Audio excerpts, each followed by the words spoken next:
I've been keeping bees since 2016. I know that the more I learn about honeybees, the more I'm absolutely convinced that honeybees were designed and created because of what they do in everything that I've witnessed. We offer beekeeping lessons or beekeeping experiences here at Honeybee Made during the summertime, June, July, and a part of August. And one of the stories I try to share with every group is my opinion on that, because honeybees are on automatic pilot. When they're adult honeybees, worker bees, female bees, they know exactly what to do. They go out and they become foragers. So they automatically go and gather pollen. They automatically go and gather nectar for honey stores. It's just if an intelligent designer did create the honeybees and program to do what they do. If you stop and think about it, I think it's roughly 80% of the world's flowering plants. 80% are pollinated by insects, and honeybee is one of them. And think about it for a second. Let's see. Okay, so 80% is pollinated by insects, 20% is pollinated by wind. I think 1% is like pollinated by ocean because they're aquatic plants. But think about it. We humans breathe in oxygen and exhale carbon dioxide. Plants eat up our carbon dioxide, and then they create oxygen for us to breathe. So it's a rotating cycle. And insects pollinate those plants. Without insects like that, we wouldn't have air to breathe. But getting back to the creation part of it, I mean, how do these honeybees know what to do? They know exactly what to do. It's a science, if you will. From the day they are born and hatched out of their cell, a worker bee, their first job is to clean their own cell. How do they know that? As they age, they change their responsibility within a colony. From, say, day 3 to day 11, they are considered nurse bees, which they take care of the larvae within the hive. That's their job. They feed the larvae. And when they're 12 to 17 days old, what they do is build honeycomb. They build cells from beeswax, which comes out of their abdomen. Also, they help store the nectar and pollen from the foragers that bring it in on a minute-by-minute basis. When they're 18 to 21 days old, these honeybees, the worker bees, they become guards at the front door of their colony. I call it their front porch. How do they know how to do that? They need to defend their hive. They do have enemies like the yellow jacket. 18 to 21 days old, and they're guards on their own front porch. And when they're 21 through 35 days old, a honeybee will live 6 weeks roughly, a worker bee that is. They become foragers for nectar and pollen, but before they do that, as they emerge from house bee to forager bee, they do what's called an orientation flight in front of their own colony. They kind of zigzag, do figure eights in front of their colony, getting an imprint on their brain as to where they live. Then they'll start circling around that colony in wider and wider circles. Then off they go. They're going to get nectar and pollen. It's pretty fascinating stuff. And also the older bees will become undertakers. They actually will carry out the dead bees. When it's time for a worker bee to die, they just die.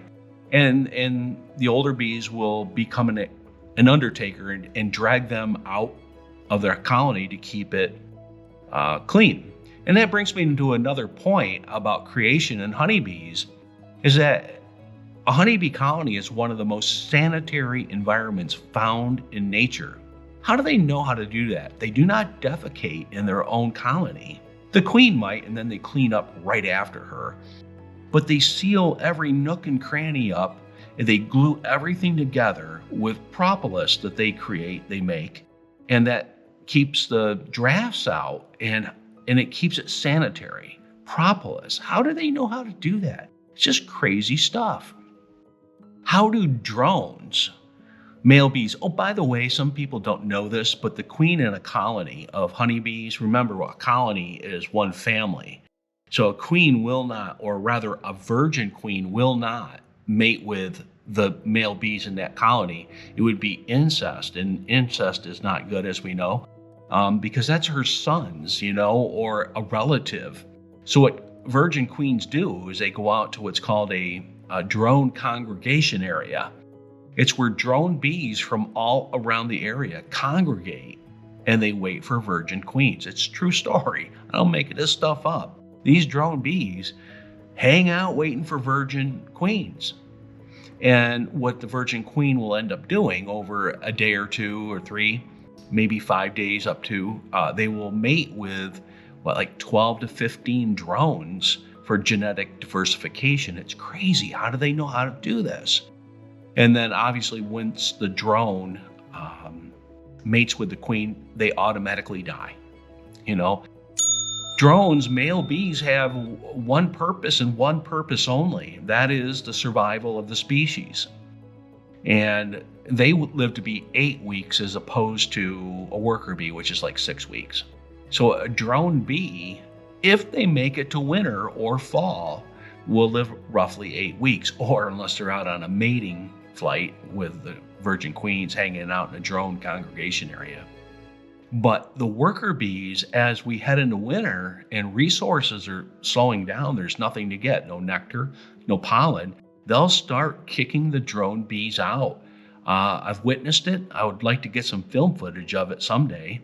The worker bees wrestle in a drone bee and sometimes almost basically killing them, because what they do during the winter time is they eat up resources. Honey is their food for the winter. And of course, thankfully, they make so much honey that human beings are allowed to take a little for ourselves. The other thing is kind of fascinating to me too, and goes along with the creation part, is a queen can only be created from an egg. And an egg is only an egg for 2 or 3 days. An egg gets fed royal jelly, but once the egg hatches, it becomes larva. And the diet of that worker bee or female bee changes for a worker bee. But if it's going to be a queen bee, they flood the cell with royal jelly, which comes out of the heads of nurse bees, younger bees. It's crazy. So that's their diet right up until the point their cell is capped off, and they elongate the cell to make a new queen. I mean, how do they know how to do this? I know I keep repeating myself, but it's all a part of the greater design. It's nuts. They're programmed. And and a queen bee, and what's interesting too about when a colony of bees will make a queen, if the queen cells are on the bottom of the frame, that is going to be a swarm cell, which means they are going to split off and create another family and then go off somewhere else and create an additional family. Now, if the queen cell is in the middle of the frame, the crazy thing here is that's called a supersedure cell. And that supersedure cell is going to supersede the queen that they currently have, if they have one at all. That's because if they take over, the new queen will take over and kill the old queen because she's not doing her job. And so the worker bees create a supersedure queen. But sometimes they catch it in time, and then the queen bee that they have dies off, and the supersedure queen just takes over. Fascinating stuff. Again, creation. What can I say? As a whole, you definitely cannot tell me that honeybees weren't created. Well, we're going to call it good, I guess, for today and see how this comes out. It's my first different style of videotaping on this YouTube channel, but if you think of it, we would appreciate it if you could like the video and subscribe to our channel. It would help us out immensely. So hopefully you enjoyed this video, and we'll catch you on the B side.